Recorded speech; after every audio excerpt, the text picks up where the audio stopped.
This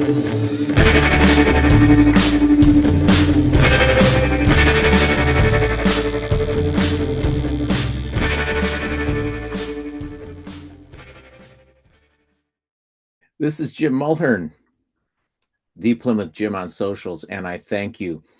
This show is an escape from work, business, and politics.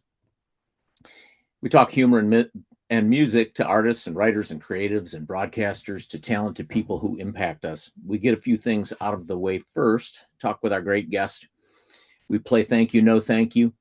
And at the end, we handle the necessary things, the disclaimers, and then we end this frivolity. So on today's show, Frank X Gallagher, sound engineer extraordinaire and host of the most excellent interview show in this podcast universe called Soundman Confidential. Frank, I'm going to give you a proper intro after I get one thing out of the way, and then I'm going to read a plug, and then we'll get at it. So one thing out of the way, weirdos, go see live music now. Do not pass go. Do not collect $200. As the Moody Blues said, go now. Because many of your favorite artists are at their apex. Many of you, like me, who came up in what little Steven calls the Renaissance of popular music. Many of these men and women, the great artists and players of our youth, are out there playing great, and maybe for the last time or times. And now, well past the 60s and the 70s, they have years of woodshedding and playing and reinterpreting their music. Many of them are on their last tours. So we are losing our heroes, it seems like monthly, and time is precious. And many of these artists are on the road doing their work and personally paying their bills late in life, getting all the glory from us old farts and our kids who are desperate to see these artists in their last days. And they're sounding well and great. And I'm going to talk to an expert about that moment today with Frank. But the message is carpe diem, seize the day. Because if you get a chance to get to see one of these bands in your town or close by or a couple hours out, go. It may be your last chance. And these artists deserve your time and your adulation and your money. So glad I got that out of the way. And before I have a proper chat with Frank, I need to pay the bills. And as always, And I Thank You show is brought to this week by the folks at Dynamic. Listen up, my people, and especially you in the brosphere. This week's episode is brought to you specifically by Dynamic Bitcoin. In a bromance with money, but it's too tactile, traditional coins too heavy, looking for something more speculative than fantasy sports. It's time, bro, to get in the game, and Dynamic is the place for you. Who hasn't created a fake digital picture of himself to sell to the Saudis and mouth breathers? Well, me, but that's not part of this read. Imagine impressing the lady of your life, the lady that you text with fake money. Imagine impressing your friends with a shiny penny, but it's not a real penny. Well, it's easy as Venmoing some old style currency to get started, and Dynamic will set you up with your own run for the presidency. I mean, your own Bitcoin. Dynamic will hook you up and set you up. Dynamic's digital graphics team, in quotes, will begin airbrushing you into an attractive, non-bloated meme. You'll look oddly masculine, free from any ridiculous orange pigment. If you're small-fingered, they'll increase them in size and add muscle to your Bitcoin image. All of that Bitcoin image, all of it that it can hold. And it can image you with your choice of holding a flag, a Diet Coke, or a mail-order bride. Dynamic will ad place you in the digital marketplace of high information consumers. They'll inflate the value of your coin like a Kardashian implant, and you'll watch the money pour in. What can go wrong? Interested? All you have to do is visit Dynamic Bitcoin at www.memebro.net and enter the code Dynamic and get entry into this can't miss product. Now to the important stuff we call disclaimers. Dynamic Bitcoin is not for children, but good for the childlike. Investments in Dynamic Bitcoin are not covered by the FDIC, but you may indeed be SOL. The term can't miss, in quotes, is not a promise of not missing something. Dynamic, of course, does not encourage risky investments but is somehow happy to do live reads of them. And finally, Dynamic Bitcoin or Bitcoin is a proud division of Dynamic Industries. Say what you will, it's dynamic. And I thank you. Now, on to the show and on to a proper intro of our esteemed guest, Frank X Gallagher, best known as the sound engineer for the likes of the Talking Heads, B-52s, Buddy Guy, and many others. But he's also been a record producer, a band manager, a roadie, a road manager, a booker, an audio engineer at Irving Plaza in New York City, and a chef during his long career. All of this experience rather enhances his popular podcast, Soundman Confidential, which you should all download and subscribe to. So live and on tape from Flagstaff, Arizona, I think that's right, Frank, and by way of Glasgow, Scotland, Glasgow, I'm so happy to welcome to the show Frank Gallagher. Thank you Frank, very much. welcome. I'm actually not from Glasgow. I'm from a little village called Banknock that even Oh, people in Glasgow don't know, but it's between Glasgow and Edinburgh Frank and Knock. Stirling. Yeah, Yes. Stirlingshire. It's So even awesome. Scottish people don't know where it is, which is probably a good thing. Well, I got to tell I my find. people how we met real quick, because I met you back in 2022 when the Wow. Bees, B-52s, were seemingly on their last big tour, and they were playing at the Chicago Theater. And I ambled up next to you because I wanted to see what the set list was going to look like for this show. And I met you in the sound booth, and I introduced myself, and you gave me your sticker for your podcast, and you told me all about it. And I signed up. I listened to every one of them. I've listened, and it's been a great ride. So anyway, thanks for making the time for this, from the knock. And since then, we met up at the Detroit show where the Bees were in a double bill with Devo and Lene Lovich, and they're absolutely at the top of their game. It's so great and sounding great. Excuse me. Oh my gosh, that was perfection. So I want to ask you a nerd question. What instruments in a live setting do you mic first? Or do you set up your instruments? Or do you just have them I sound do my checked? I throw my mics on.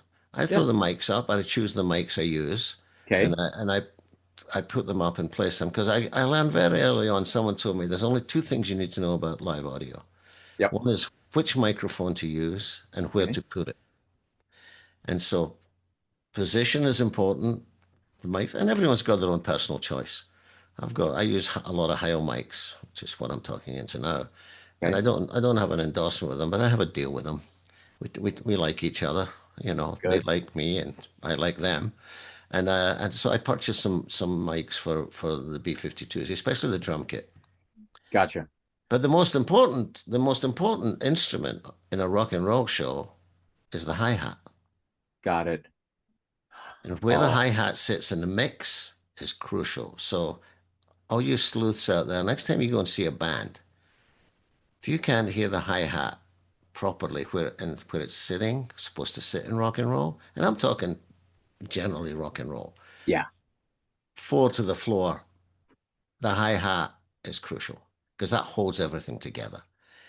I had a friend who was doing setup a long time ago for a Blondie show at a black box in Detroit. And this was when Clem Burke, the great departed drummer from that band, was doing a sound check. And my friend said it had to be a 2.5 hour set check just for Clem, just to get that hi-hat right. You just reminded me of that. It was just over and over and over just to get that right. Man, I miss him. I just saw a couple people doing tributes to him on social media this week. It's about, I think, perhaps a year since he's passed. Man, what an incredible drummer. And I know you had him on your show. Any Yeah. memories of Clem? And the thing about Clem is he used a Premier drum kit, or Premier as we call it. Premier. Uh, he was always he was an English aficionado. He was Yes. an Anglophile when it came to music, and so he would always, and he drummed like that. He had a bit of Keith Moon in him, you know. Yes. He had a, and I don't do 2.5 hour sound checks because I use digital consoles and I have a rough file and I just hit recall, it comes up. Yep. But checking, and with Sterling, the Bees drummer who I'm working with at the moment, I had it underneath, and then just to isolate it a bit from everything else that was going on. And lately, I put it back up on top, and I use Yep. a dynamic microphone. Sometimes I'll use a condenser, a little Shure 81, like a you know cheap condenser mic, and put it on top. And so I think that the last couple of shows I did that because I'm not tied to anything. Yeah. Somebody's got a suggestion, I'll try it, but I usually try it and then go back to what I want to do anyway. Hey, So Frank, people who don't know, um, like me, who don't work in the sound realm, we see drummers in live shows. Some of them have the plexiglass in front of their yeah, drums. Why? to isolate from the rest of the band because they're usually loud drummers or it's a quiet act or a quiet Sure. band. Yep. I hate them and I will not use one. I've got one in the truck. We carry one. We Okay. used to use it for Sterling because he's a loud drummer.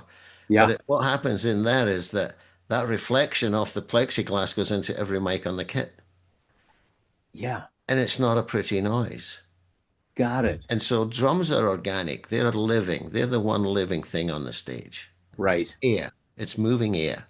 And to capture that with a microphone, that's my job. It's air. The rest of it is, as we used to say about guitar players and singers, they've got metal, we've got meat, you know. Singers Right. would always say about guitar players, well, they've got metal, we've got meat. No, I don't like the plexiglass thing. No. No. What, so Most engineers don't. It's the band's choice on stage. got it. So Guys if I, like me don't recommend that, but to keep a band happy, sometimes you've got to isolate the drummer. so if that's the bees and you've got a loud drummer like you said, Yeah. do then does every singer nowadays sing with in ear? Yeah. My band does. Okay. Most people I work with have in-ears, and that blocks out a lot of the stage sound, That's what I was going to ask you. the direct Yeah. sound. And Okay. we have ambient mics to pick up the audience, and they'll pick up the drummer through the vocal mic. Okay. You know, it spills the drums spill into every mic on the stage, Gotcha. Yeah. pretty much. So It's well, whatever you're doing, it's magic. I shared with you when we talked. Just you can hear everything from that show. You can hear every vocal. You can hear, and if you go see enough music, live music, and depending if it's a big like this was a shed, it was an outdoor amphitheater, but it's different than going to see a band in a black box, a little bar, or but to be able to be able to hear that sound and that band too with three-part harmonies going on and everything else and just it's all magic. real. It's all Yeah, real. There are no samples. There are yeah, no loops. all real. Yes, All real. it's a I testament can't. to I won't you. do the non-real Yeah, thing. Sterling has been asking me to put some triggers on his drums to sample, and I just said, "Ah, it's not required. Your drums why? sound great Yeah, because other people. He works with other bands, and other bands do that. yeah, You know, but okay. that's because that I don't know if that's because well, their engineers are different and they're looking for something different. I, Hmm. I I'm Yeah, very what they say old school, so wow. Yeah, I don't yeah, need it. I don't need triggers. I don't need help. I've got a great drum tech, who tunes the drums yeah, perfectly. yeah, I don't have to do anything. I just stick a mic on it and it's there. It's yeah. real and it's organic, and I like real. He's an amazing drummer, and I don't, as a neophyte, he doesn't need any augmentation. He's No, amazing. Yeah, no. amazing. I've known Yeah. him since he was 15. Oh, So yeah. we know each other for many years through many incarnations of bands. Well, for folks who don't know, he played in for probably 20 years with David Bowie's band, the last band that Bowie toured with before his death, before he stopped touring and he got sick. Incredible player. It's Yeah. it's it's interesting because like the Well, and Bees. we have a relationship. Yeah. We have a relationship. And Okay. I go back and tell him after the show, the drums sounded great. Because all his friends are telling him, your drums sounded great. And that's the basis of my mix, is that drum sound. And I get it organically. analog, although I use digital consoles. The Yeah. concept's the same. I don't use gates. I use a couple of compressors just to stop him. You can't But even hear the compression. you said you've got a relationship with him. What does that mean? I mean On a that, personal that level, his we've known friends each all other. are all telling him he sounds great, but you're telling him sometimes that he doesn't. Well, he'll have he'll experiment with some cymbals or some drum. I'll bring a little, not the main thing, but Yeah. a little novelty drum in or something.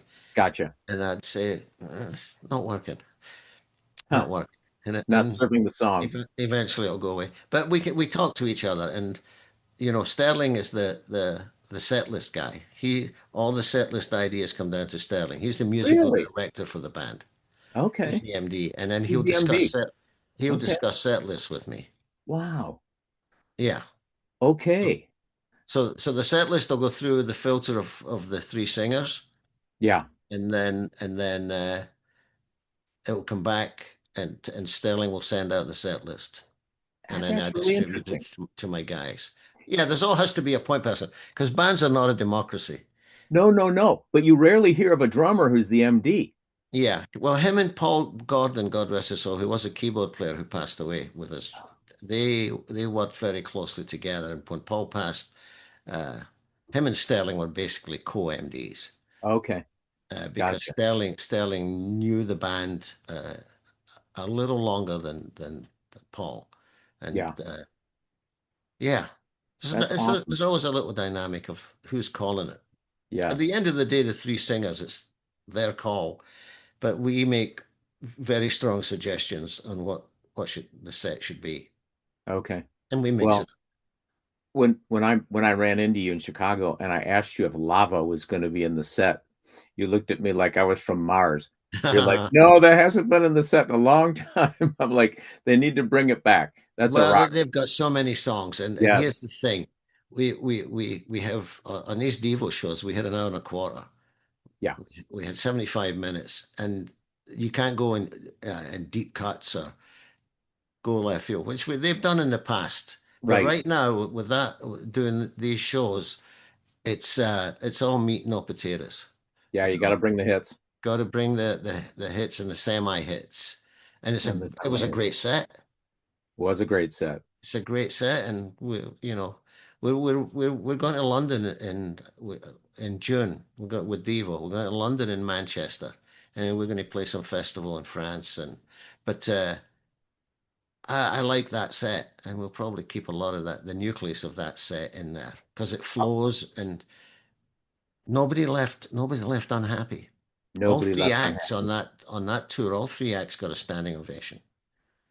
Yeah, that was such a That great doesn't show. happen. No, That does not happen. All three bands getting a standing ovation on a tour like that.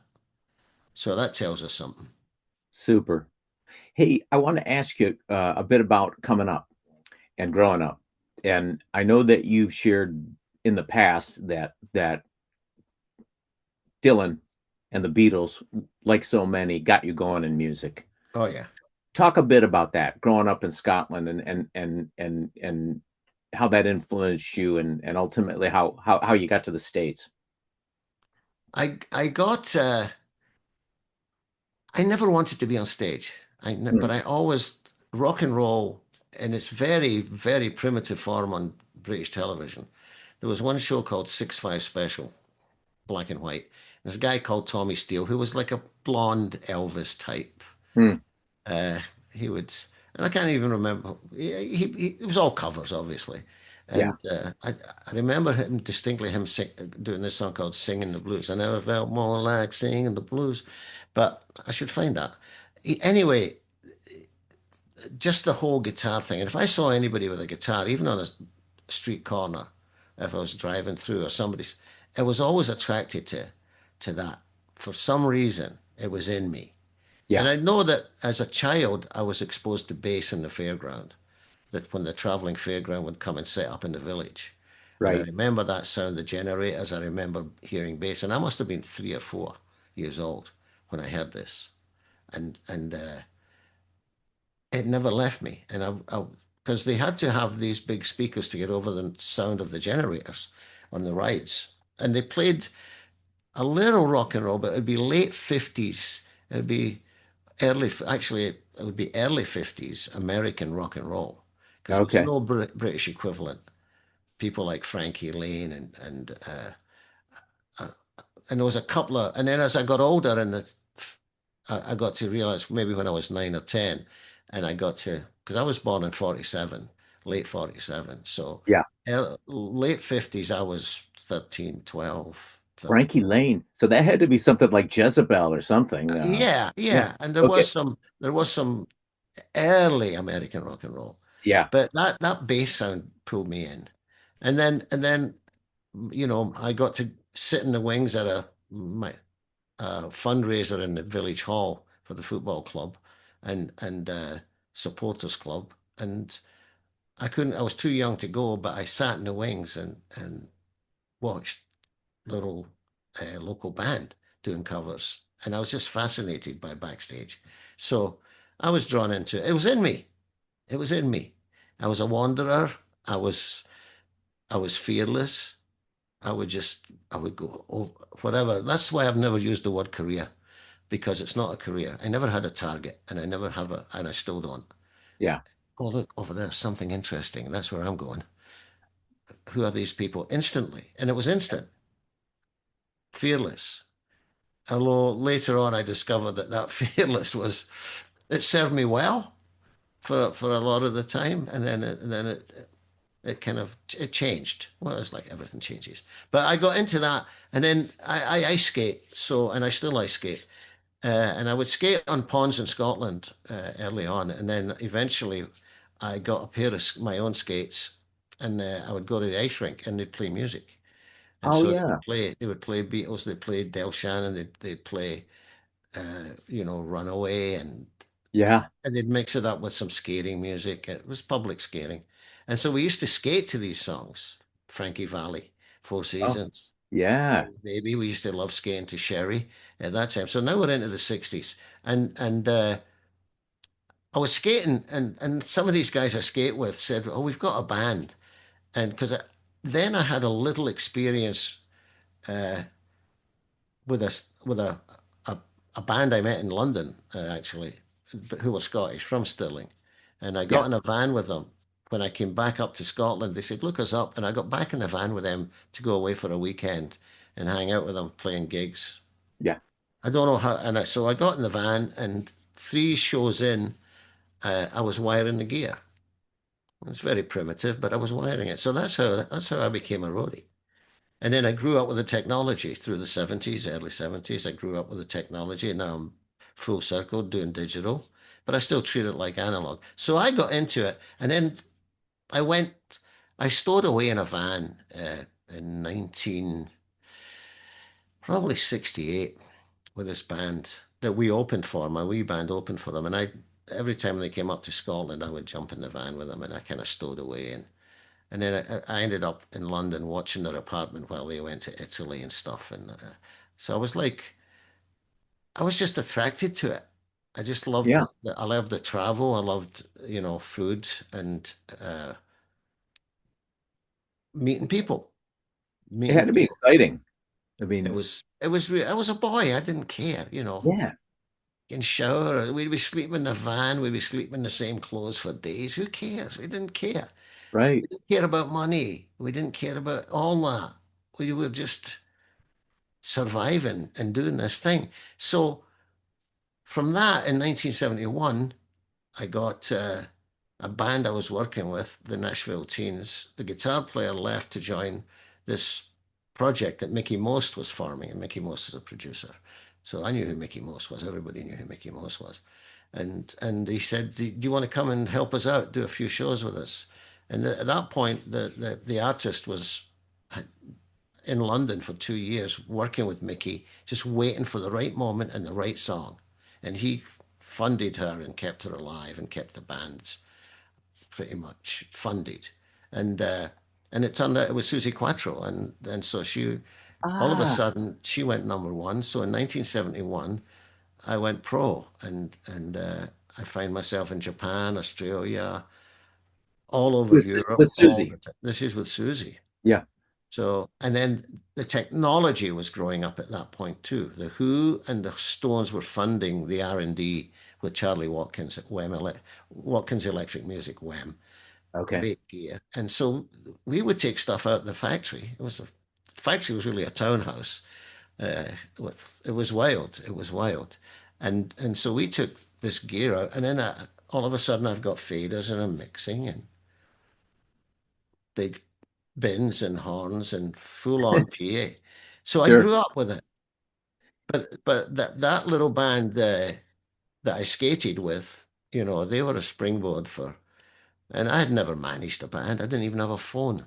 I used to use my Yeah. brother's phone. I'd go to the payphone to find gigs for them. But So after Susie's band, though, give the chronology. So and that was over there, right? that was over there. I was living in Yeah. London. I was living near London, Yep. and so I think I was there about 2 years, and Okay. then I was young and daft, and I think the thing that got me not fired. I wasn't fired. I was just not invited back. Yes. I was replaced Replaced.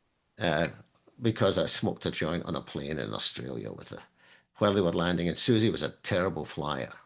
Oh, But it was one of the. I'm a sure. boy. I was a Right. boy, Yeah. and but then I got into working with little sound companies in London, Okay. and so they'd rent a PA to someone and then assign a guy to take it out. So I was the system tech. I would wire the PA, and then sometimes the band would have their own guy. Or a lot of the times I'd have to mix it as well. So that's how I learned my craft was mixing everything. Gotcha. Then Mixing what got you to New York City? Talking Heads. Talk So about that. Talk about well I meeting haven't them and I how that happened. there was a segment where I went off the road Yep. between 1975 and 1977, and I worked with a partner in this restaurant in London that we built above the Hope and Anchor, a very famous music pub. So I was Yep. off the road, but still I was in it, and I was cooking and running this restaurant with my buddy. The restaurant was planned to fold, and I had had enough. And so the sound company I worked with before, I called him up and said, "What you got?" And he said, "Thank God you asked." He said, "This was on a Friday." He said, "Go to Zurich on Tuesday and pick up these two American bands. Nobody wants to do it."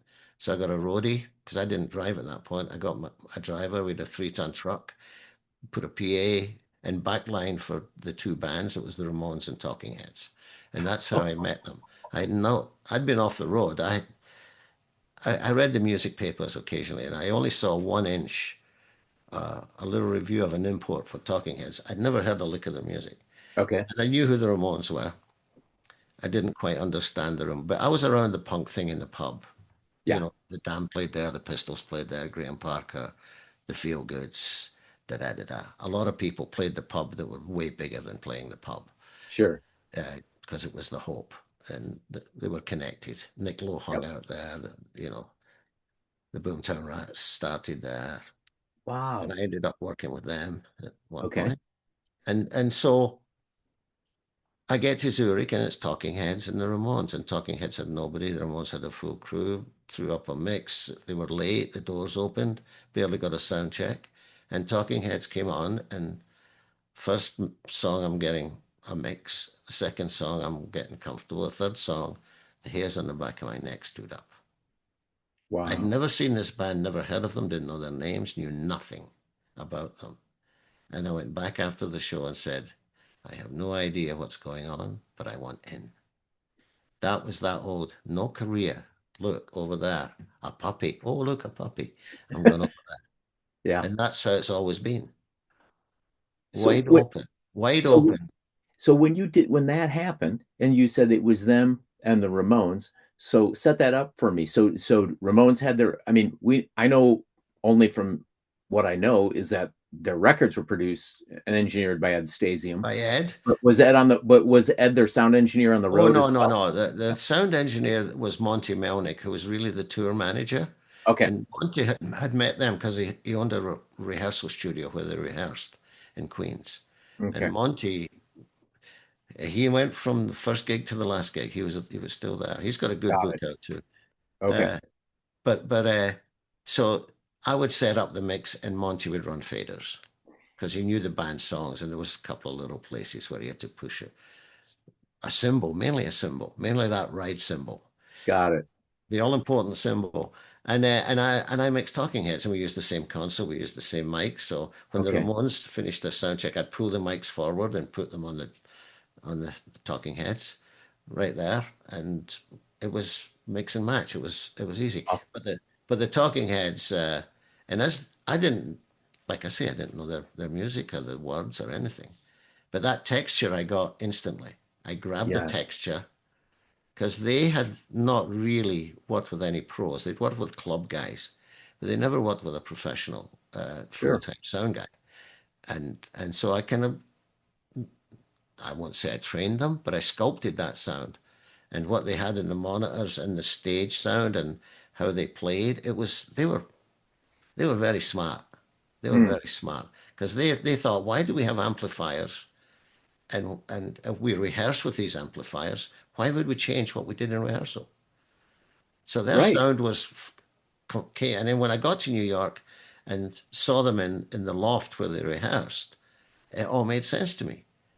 Why do I need guitar in my monitors? I've got an amp. Why do I need it Right. coming at my face too? And I Right. trained them just to have vocals. If you Okay. can maintain with just vocals and so they could hear each other because they went, duh. It's like you rehearse and rehearse and rehearse, and you get on the stage and you fucking change it. What's Right. the point? Right. What's the point? But they were smart enough to realize consistency. We Yes. play at the same level. Bang zoom. It makes so much sense. Like, Yeah. that you would want to sound like how you record, right? Like how you play. How you Oh, rehearse. yeah. These songs were written in that space. Right. Those songs were written in that space. I was there later on, not the 77 record, but Yeah. later on, I was around the embryonic songs in that. So that's what I took on the stage. I didn't listen to the records. You can't, and I've said this many times, I can only deal with what's coming off the stage. Right. If it ain't coming off the stage, what can I deal with? My conception, the record, look for what's on the record. The record's got layers of overdubs, although they were pretty simple recordings Right. in the early days. But yeah, Yeah. so I couldn't replicate the studio, so I have to deal with what's coming at me and make it Sure. as good as I can. So after you stayed with Talking Heads for a bit. Yeah, I stayed with them for a bit, and then I got I don't know. I just said for You other had to move. reasons. There's other reasons, yeah. Yeah. So then shortly after that, maybe less than a month after that, um, I was walking past Irving Plaza and they had an office that was on the street and it opened. There was a couple of guys I knew, and I said, "What are you doing here?" A couple of guys that I had done shows with there over the years. That's the sound and lighting people, and they Yeah. had taken it over, but they couldn't get anyone to take their calls. Agents, they didn't know anybody. They'd know. They said, "Can you help us out?" And this was just me walking by. Come and have a cup of Sure. tea and a Yeah. joint, and all of a sudden, I'm the booker and production manager at Irving Plaza. We opened that dance hall, and I had 2 good years at that. And then that, I was, you know, uh, what can I say? There were drugs and alcohol involved in a Sure. lot of my decisions back then. Yeah. I haven't had to do that for 35 years now. So I've stopped at 35 years ago. Yeah. But a lot When of would my that have been? decisions, When would that have been? 70s, mid 80s, 80s, mid mid 80s. 80s. Okay, got it. Yeah, if you look up Irving Plaza, the Frank Gallagher years, I had the new music seminar in town. So I booked the first gig in New York for the Red Hot Chili Peppers. I Okay. booked Los Lobos' first gig in New York. Ah, I booked Living Color, who Ed went yes. on to produce. Yep. I was the first white guy to book them in Manhattan. And all sorts of, jazz stuff, the Art Ensemble of Sure. Chicago. we brought a lot of stuff in it. We didn't make money. Yeah. We didn't make money Yeah. because we were purists. And then Andy Dunkley, who was the DJ, who had also a vast musical knowledge, a bit too esoteric for me at times, Okay. although I liked it. But I was looking at the box office. And Yeah. then eventually the box office idea went away and we just put on anything that we wanted. Sure. You win some, you lose some. But we had a lot of fun. Isn't that how you break great things, though? You know, Yeah, it, it's yeah. art. It's You art. know, We became art. We became artists. Well, I'm still an artist. I consider myself an artist. And somebody said, "Well, what about all the money?" And I said, "I wasn't in it for the money. I was in it for dare I say, the music, but I was in it for the life sure. and producing. And I was a producer. I mean, I produced shows. Yes. I've booked the artist. I made the posters with my buddy down the street. We had there was no internet. We didn't. It was just all word of mouth. All word of Back mouth. back in the day, that was people. I think when you grew up, during those times when we did 60s, 70s, 80s, and beyond, uh, like you said about your hair standing up on the back of your neck at that show, that's the juice. That was what you were looking for. That was what we did in the day. This is really even pre-TV. It was when we were buying albums and you put the needle on the record, and if it made your hair stand up, right, or if it got you Yeah. going, If it then it touched was, you, yeah, yeah. And but also for me, it was, I got to see these guys live. Can they play? Is it exciting? Is yeah. it dangerous? It Well, was, you used to remember sex, drugs, and rock and roll. Like for me, going to see somebody like Iggy Pop, or somebody who, bands were scary and dangerous back then, or going to see somebody like Sabbath, or whatever. That was yeah, like, I oh, did. yeah, I got a right. headache. I got a Yeah. headache. Oh, a It headache. was so loud. It was so Oh, loud. so It loud. was Oh, fabulous. but But it but was, they were holy shit moments. It was like that was, and it goes back to you about booking those gigs at Irving Plaza. It was like some are going to hit, some they're not. But the first time you see Living Color, you're like, holy shit, yeah, this, yeah. you couldn't describe it. It was so amazing. It just put you back on your heels. Johnny Thunders. I booked Thunders more than once, and I Right. booked a lot of the Athens bands, believe it or not, Oh, through an agent I knew, sure. Frank Riley, who's now moved to the West Coast, but he The had a Athens bands being REM and the Bees and, yeah, Pylon, yep. Mitch Easter, Oh yes. you know, uh, I can't remember a lot of them, but Yeah, so, but yeah. but it's full circle, and now the B-52s, people think they're an established act, but they're a punk band, and I Mm, mix the Go-Go's the same. mm, They're a punk band, hmm. and I saw a quote from Billy Idol. Someone was talking about his sound, and he said, "Well, it's reggae on the bottom and punk rock on the top." And I've been saying for years the B-52s, disco on the bottom, punk rock on the top, and that's Mm, how I mix them. I hmm. drive a lot of low end and put that stuff on top, That's and such a great and quote. and it's a signature Frank Gallagher sound because nobody else can do that because Wow. they're not me, and I Yes. can't do what other guys do. And it's Yep. not a competition, No. but I know I've got, and I that came from Crosby, Stills, and Nash at Wembley Stadium. We went to Wembley Stadium. We took acid and we went to Wembley, and Hmm. Crosby, Stills, and Nash were on. I can't remember who else was on, but I remember they had this massive PA. I had binoculars looking at the sound system Sure. and counting it was massive. Yeah. Analog PA, but it filled Wembley Stadium, and I could hear fret noise at the Ah, back of the field. wow. I could hear fret noise at the back of the field, and the bass sound. They had a drummer as well, and some Sure. other. If, that's what I wanted, and that's what Yeah. I'm still looking for. I'm still looking for that sound I heard at Wembley, and it's still Man. with me, and that's where it came from. Reggae at the bottom and punk at the top. And That's you said, Billy Idol. I'm disco.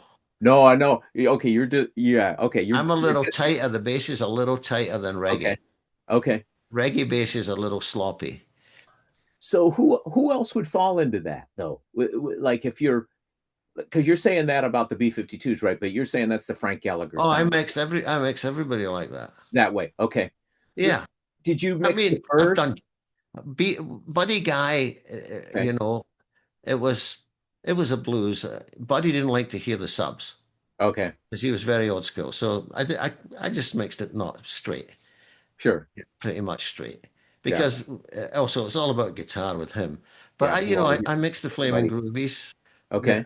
They're garage rock or whatever you want to call it. But I have a lot more low end than a lot of people. Okay. That's interesting.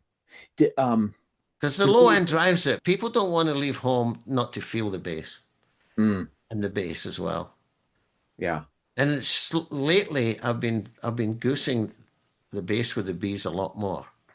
Okay. I've been putting a lot more low end in. The And great Tracy Wormworth on the bass in great that band. Tracy, who I met with the waitresses when I mixed the waitresses. Right. Who We else comes to mind when you think about great bassists that you've worked with? Oh, Tina Weymouth. Tina. Yep. Tina gives me everything. Yep. Tina gives me everything. And Simple Minds, Derek Forbes. I mix Simple Minds. And I was talking to my wife the other night about that. I said, introductions, intros to songs, bass guitar Yeah. is so, and people don't think about it, but the intros to songs, bass guitar, Sting, bass guitar. Yeah. Simple Minds, Derek Forbes was amazing. And then there's some other ones the other day I was just listening to in the kitchen and when we were cooking, and I said, signature bass sound, bass guitar opens the song. Do, do, Yes. do, do, do, do, do. No, it's not twiddly, twiddly, twiddly. It's not a Yeah. keyboard riff. It's not a guitar riff sometimes, but Yes. the most iconic songs I know, the bass opens the song. When you say that, that makes me think about Nile Rodgers. It makes me Yeah, think about Chic and yeah. Good Times and bands like that. Um, did you did you mix the Pistols ever? No, no. Okay. I was never that happened after I got out of the restaurant and I left England and I wouldn't have lasted long in that camp. Well, they came and went in a flash. You know, I they would not have lasted yeah, long in that camp. yeah, for sure. I don't think anybody did, but No, their comeback when they came back with Johnny, that was a triumph. I, I don't know if you remember that they put out a live album called Filthy Lucre. That was the name of their tour, Filthy Money. yeah, their yeah, John yeah. was in it for the money, but boy, they came back as a tight, mean band. Oh my They gosh, were mean because there was anger, a lot of anger and resentment in that band. yes, but a lot of talent though. I A mean, a lot of great talent. great rhythm section and an unbelievable Les Paul player in Steve Jones. Jonesy came a long way. Yes, yeah. Jonesy came a long way. Oh my gosh, for sure.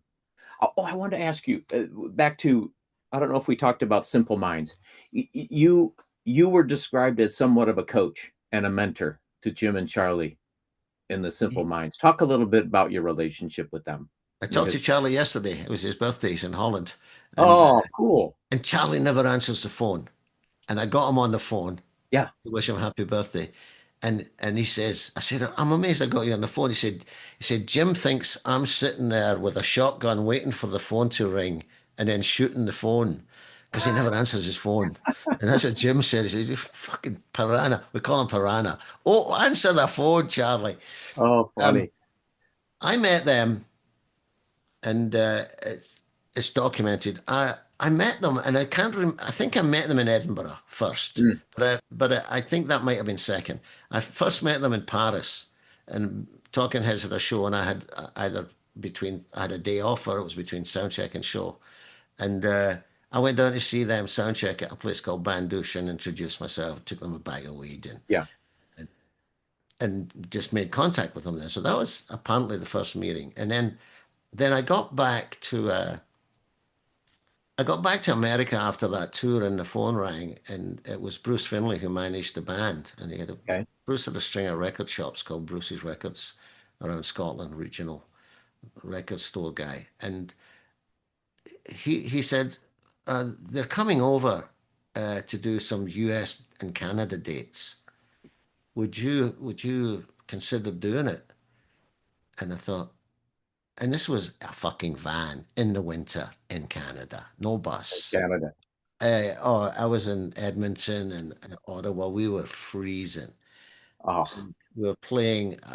It was it was funky, but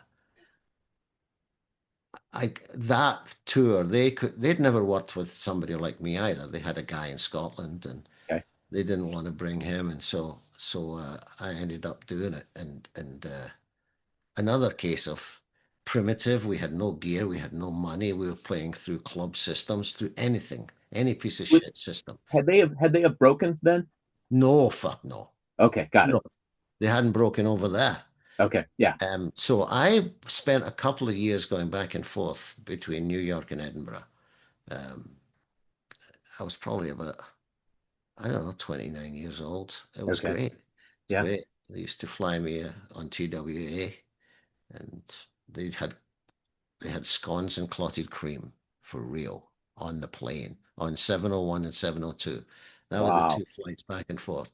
And but when I got hold of them, they they had never met anyone as quick as me. So they'd say, "Oh, we've got a problem," and I'd get the yellow pages out and go in the hotel room and start calling music shops. Hey, yo, you got that? No, click. And they said, "Why are you so quick?" I said, "You've got to be quick. Yeah. It's a problem, and until it's solved, I'm going to keep clicking through the fucking yellow pages." Yes. You And get it's shit still my done. MO. Yes. Except now I have an American Express card that I can throw at people. You know, I can Yeah, throw money at the problem. I've got a B-52's card in my pocket. there you But go. it's the same principle. If you've got a Yeah. problem on this road and you are somewhere not at home, Okay. you got to move. Take action. And that's another mantra I have. Take action. Don't think about it. Yep. Take action. So going back to the Simple Minds of that day, they hadn't broken. It was No, Jim and Charlie, Jim and and Charlie, Mick McNeil, Derek Forbes, and the drummer we had on that tour was Kenny Hislop, who was the second drummer. Brian okay, McGee, and Kenny was an incredible drummer. okay, Uh, got it. you can find it any. There's a little YouTube clip I just found of them in France in a TV studio, and I did the mix for it. Yeah. But they put way too much reverb on it, or I did, I can't remember. But there's a couple of shots of me in the booth mixing it. But Kenny Hislop, the drummer, was a song called Celebrate. I highly recommend watching Okay. that I'm writing because it down. and so they and I explained to Kenny too. I said, listen, and he'd never heard the concept. Um he was with Rusty Egan and some of those Blitz, but he was playing. He was in a band with, oh, the fuck's the guy? Scottish guy. It'll come to me. Anyway, and Kenny was not an easy character to deal with, but an Okay. incredible drummer. And I sat down and explained to him. I said, "Here's what I do. I move air," and he loved that concept. I said, "Drums are moving air. Drums and bass, they move the air and Yeah. fill the room, and then we put all the other little things on top." But so from the get-go, we established that we were a gang, Yep. which they were. Yep. And then Kerr, there's a famous story, and it's documented about me and Kerr, and we were in this place, and the PA was fucking awful. The monitors were awful.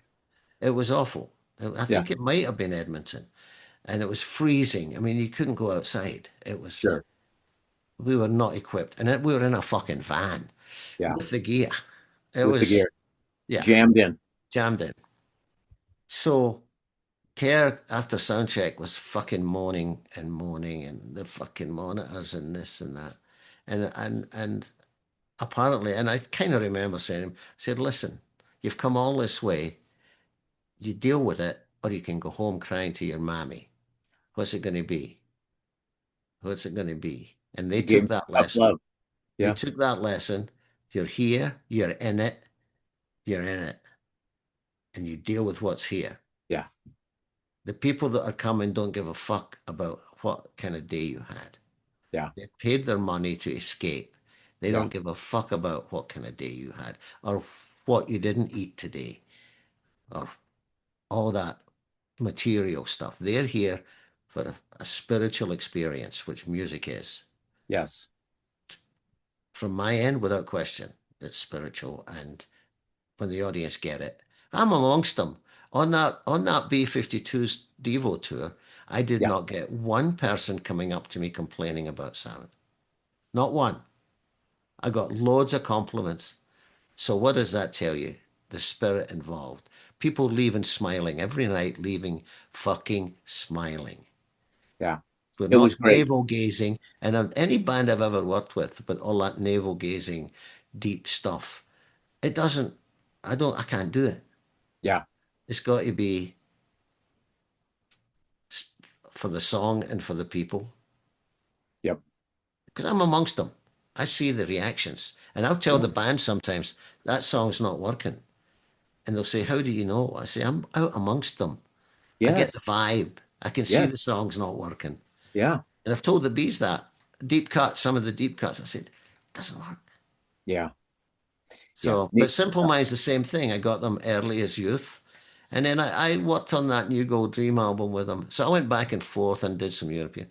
But I was a nut job back then with the drugs and alcohol. Yeah. So I sabotaged that, my part in that album. They brought me in to bring the live feel in, and Pete Walsh was the engineer, uh, producer, and I was the co-producer, but I never got credit because I walked.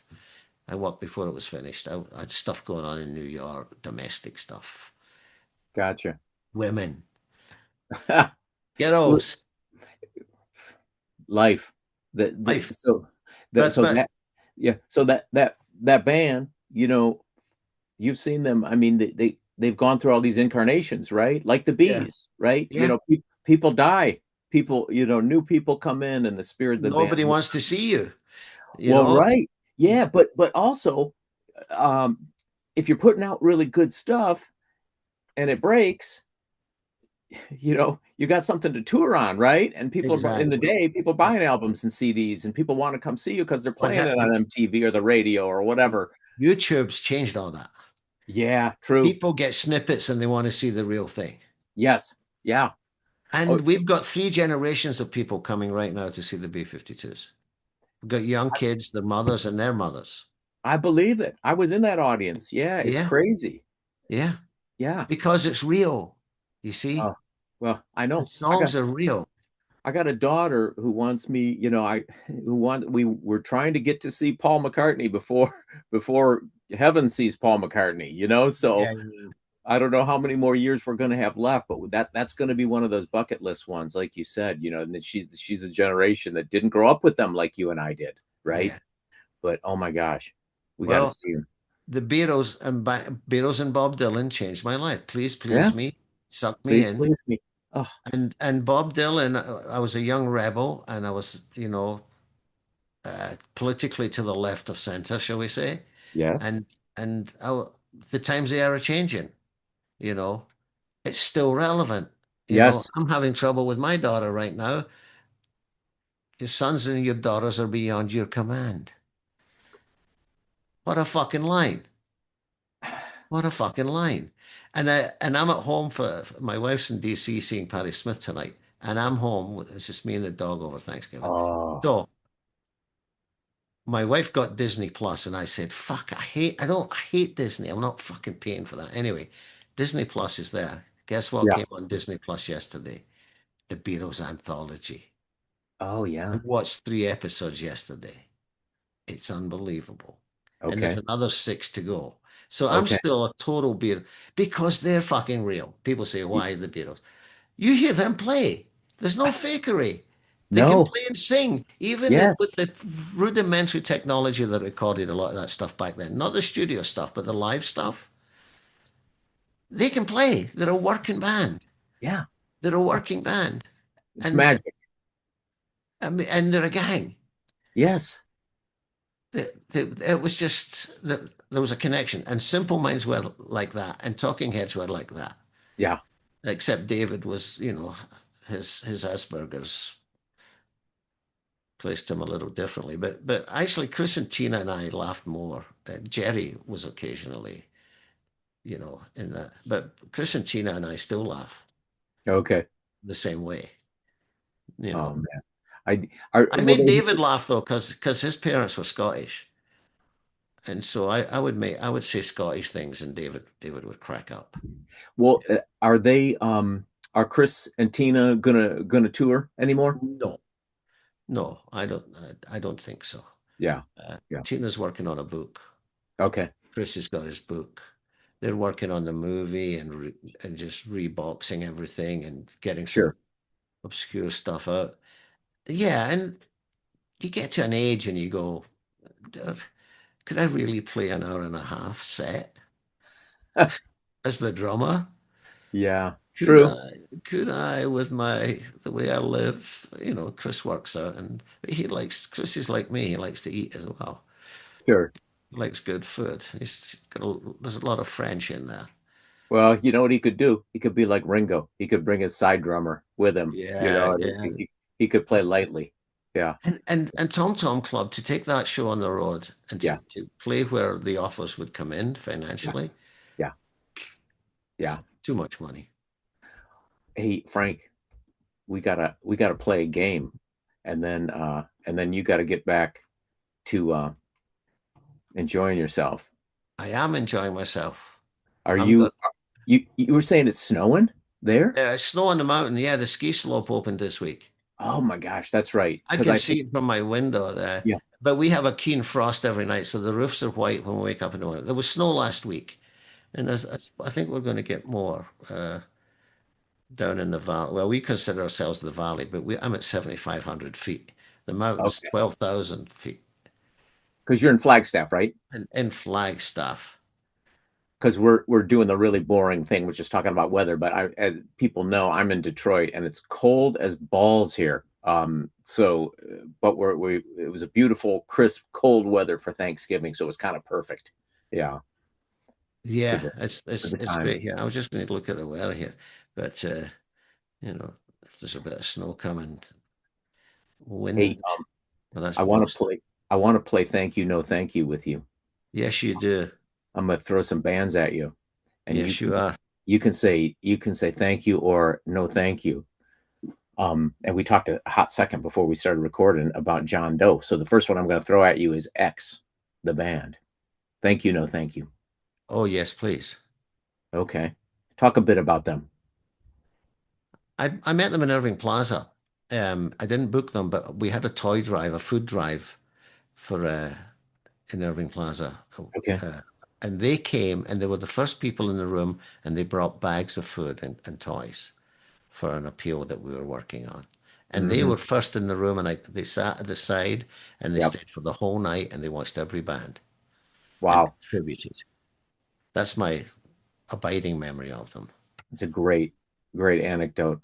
And they were on that cruise I did with the Flaming Groovies, the Little Oh, Steven's Underground Garage, Exene, and I got talking to her and John Doe. So I've got to do John Doe again, just like we a yeah. little do-over and Thank you over. and Yes. uh, and get Exene on it too. So because I'm going to resurrect the podcast, it's been dormant and I've just been pulled in a lot of different directions. There's a It's lot, all a lot right. going on. You're going to do it. You're going to do it, and Oh yeah, I'm gonna plug the hell out absolutely. of it And then for I've got you. the Devo boys. I've got the Devo boys lined up to do it as well.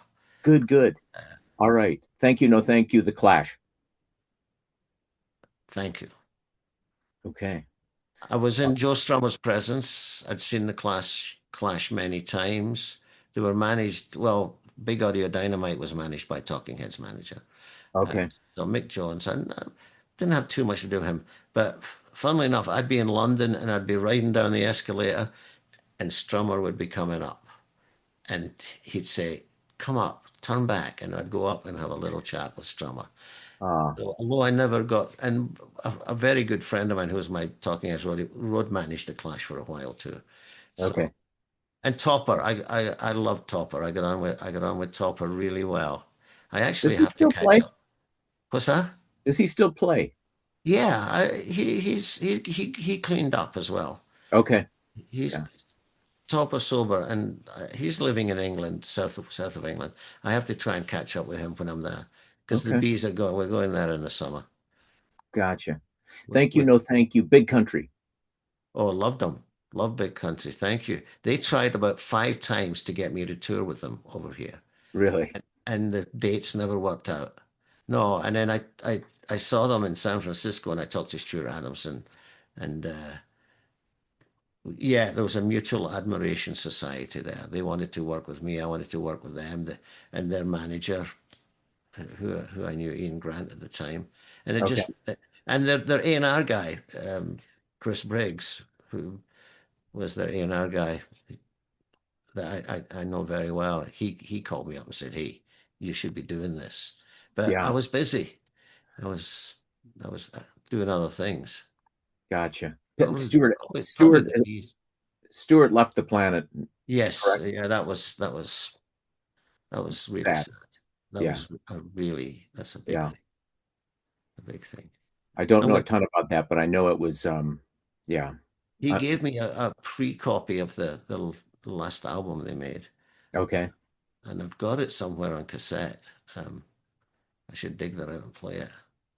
That's a guitar Great band. songs, so Yeah. great. Thank you, no thank you, Lou Reed.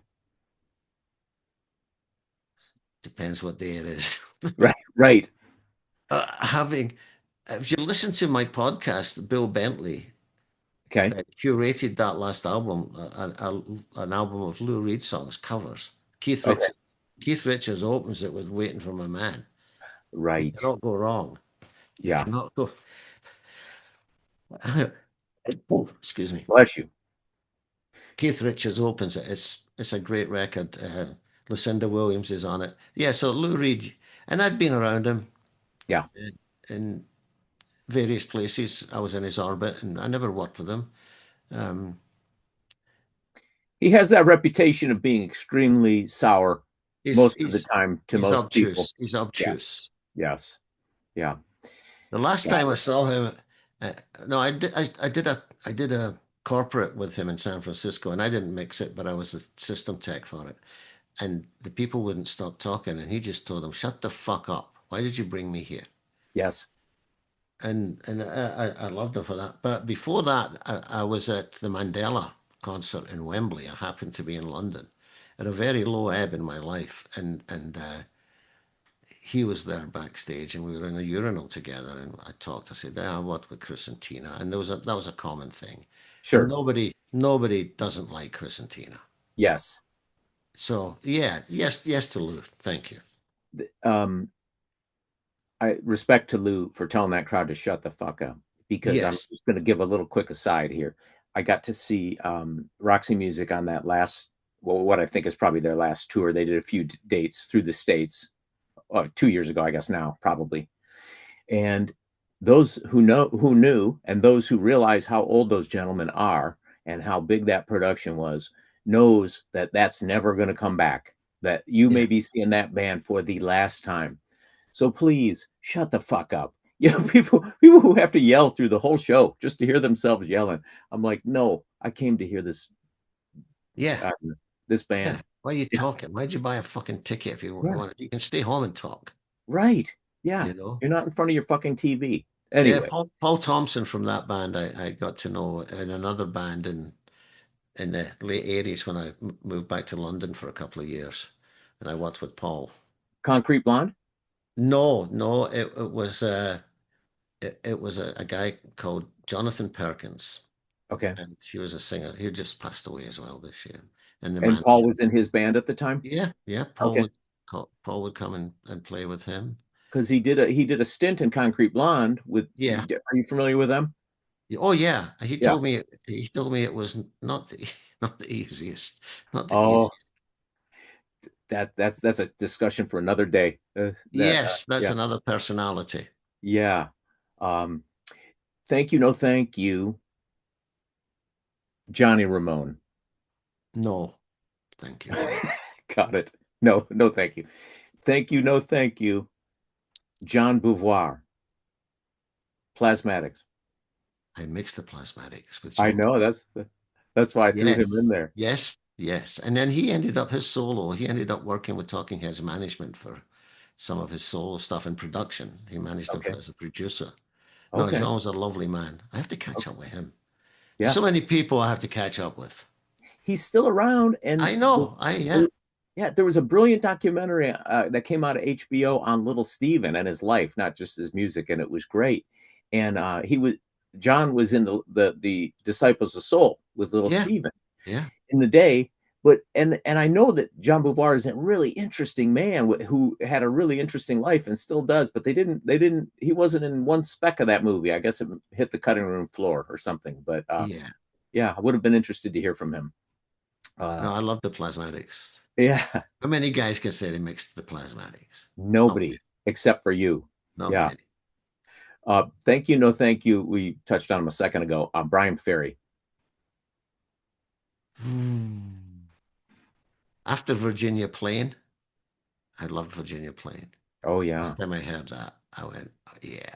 No, it took me a minute because he's a boy from Newcastle. So I'll say thank you. He's Roxy Music. yes. He was a boy from Newcastle who, picked up some vowels and changed the way he talked and but at the end of the day, it doesn't matter about the personalities in the band because I deal with them. I deal with a Yeah, lot of personalities. But yeah, Virginia Plain was. I still play that. I actually have that on the B-52's walk-in list. If we get to I it, we have a long break. We get to that. he is one who in his later career hooked up with just played with some of the greatest people. And so you see the company you keep is what I was trying to say. Lots of Nile Rodgers in his solo albums, lots of Johnny Marr in his solo albums, right? Lots of really, Hmm. really tasty players. Um, yeah, I think he's one of those who, when he left his big band Roxy and went off on his own, I think he did as well artistically. But man, those Roxy albums, Virginia Plain, all of them, that's hard to match. Um, Well, that's that whole band chemistry thing. Is the lead singer versus the unit. yeah, It's a different thing. yeah, Different thing. David Byrne hasn't done anything like Talking Heads. true. Parts of his show, he's a Talking Heads cover band. Yeah, true. Well, Chemistry and uh, I'm blanking on his name. Springsteen's drummer, um, Max Weinberg. Max, told me the same thing because I worked with Clarence when Bruce laid them off, Yep. and I went to see Springsteen with a pickup band, and Yeah. it was not the same. And I said to Max, "It's not the same." He said, "Frank, we made that music. We, the collective, we." Yes. And it's the same with Talking Heads. It's the same because everybody thinks the singer is the band. The singer's not the band. The singer's the fucking singer. Yeah. The band is the band. Yeah. Yeah. And Well, I have to remind people of that all the time. They go, "Oh, David Byrne wasn't Talking Heads. He was the singer." that's true. Bruce is a wee bit different though, in that he's the writer, he's the singer, he's the lead guitar player, Yeah. he's the D, he's the MD, he's the musical director. He's Yeah. everything. But But yeah, but same it's the band. songs, same singer when I saw it. Different Yeah. guitars, different Yeah. drums. And it was my friend True. Zach was playing drums as well. Yes. And it wasn't the same. You know what's interesting too in that Bruce Springsteen that band the one he hired when he played in with Zach was Shane Fontaine, his guitar player, is now Graham Nash's side guy. Um, so they write together and sing together. Oh, and he Yeah. was married to Mackenzie Phillips. Shane Fontaine, Yeah, or one of those. Yeah, that guitar player. Yeah, yeah, didn't know that. Yeah, yeah, interesting. Mackenzie Phillips. Because I met her at the show. Okay. We have some mutual friends, and I got talking to her. Oh well, he's doing great things with Graham Nash. He's a beautiful singer as well as a great guitar player too. So Yeah, respect. yeah. Yeah. But he was miscast in that band with Yeah. Springsteen. He was Yeah. miscast.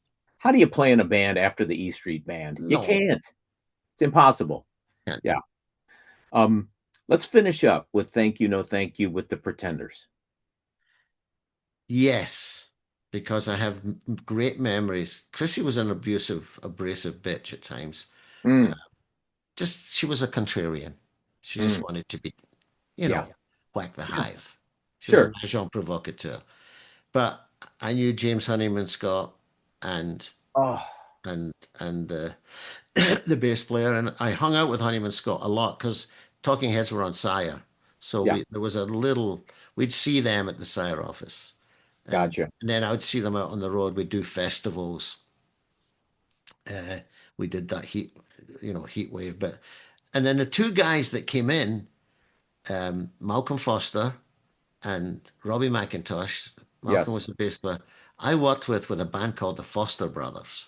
Oh, They okay. walked into Irving Plaza unannounced. I didn't know what they were doing. And I said, "What the fuck are you doing here?"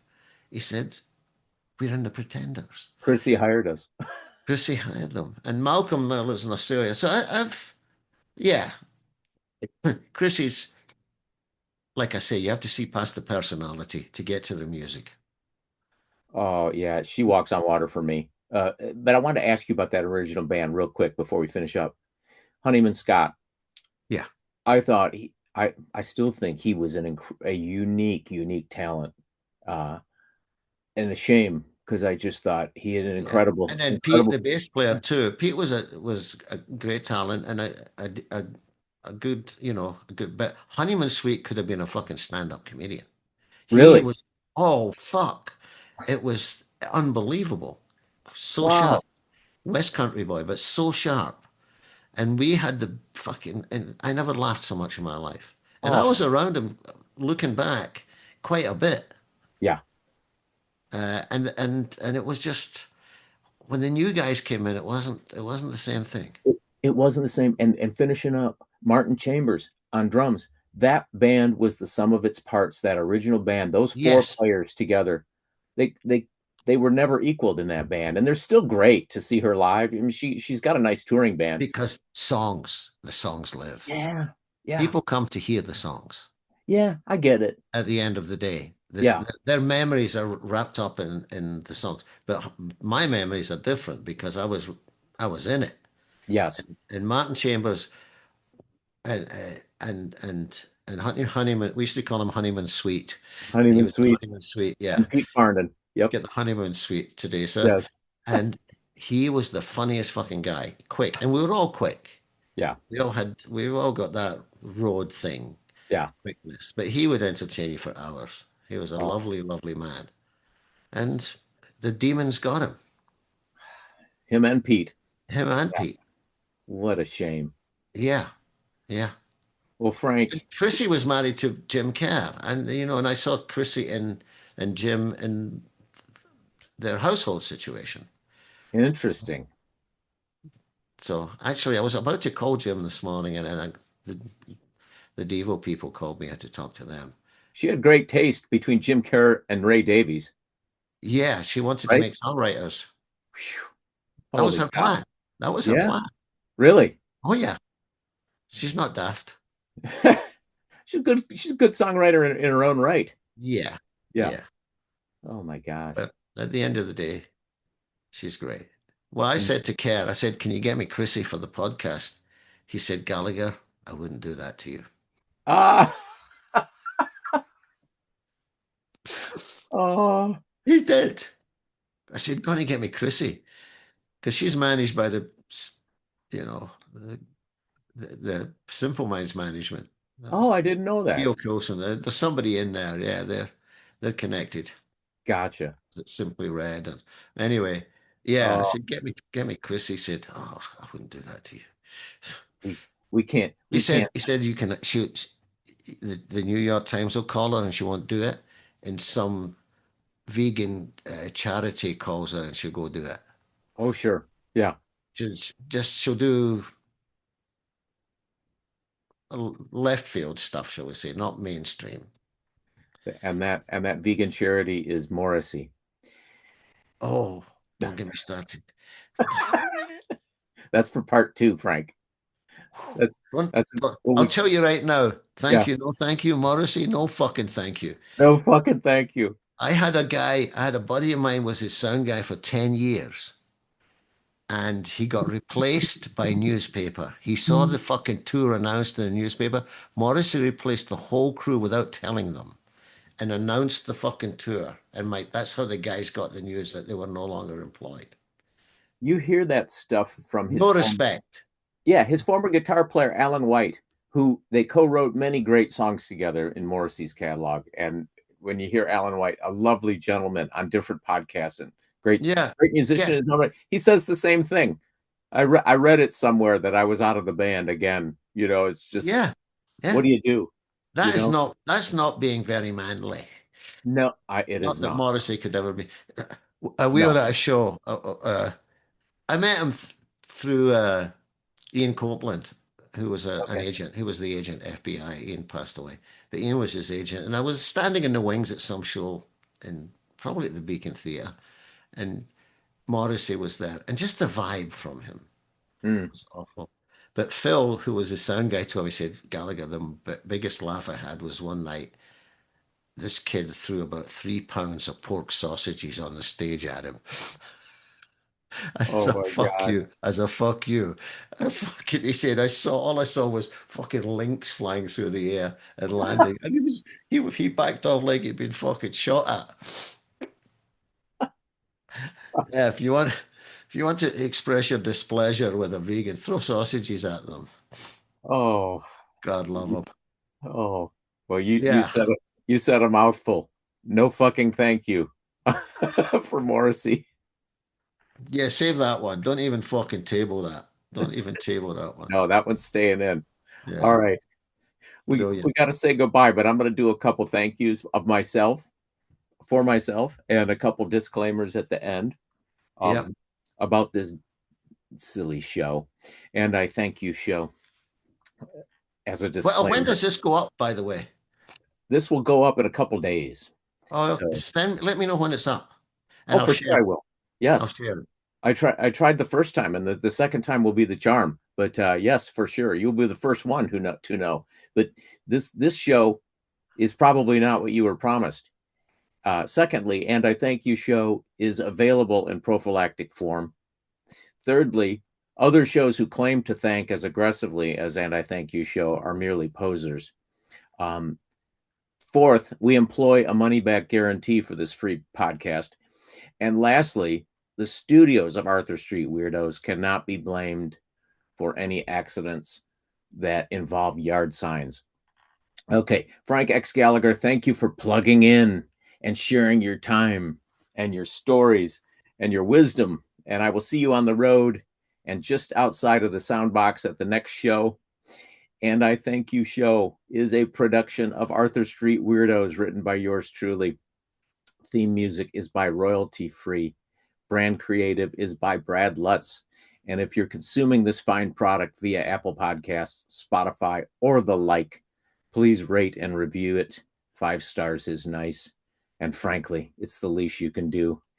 And if you're watching this on the YouTubes, please subscribe to this wee podcast and give this episode a thumbs up. And all of this will help people find us so that they can waste their valuable time. Comments can be shared at andithankyou@gmail.com. Thank you for listening and watching. And I thank you, people.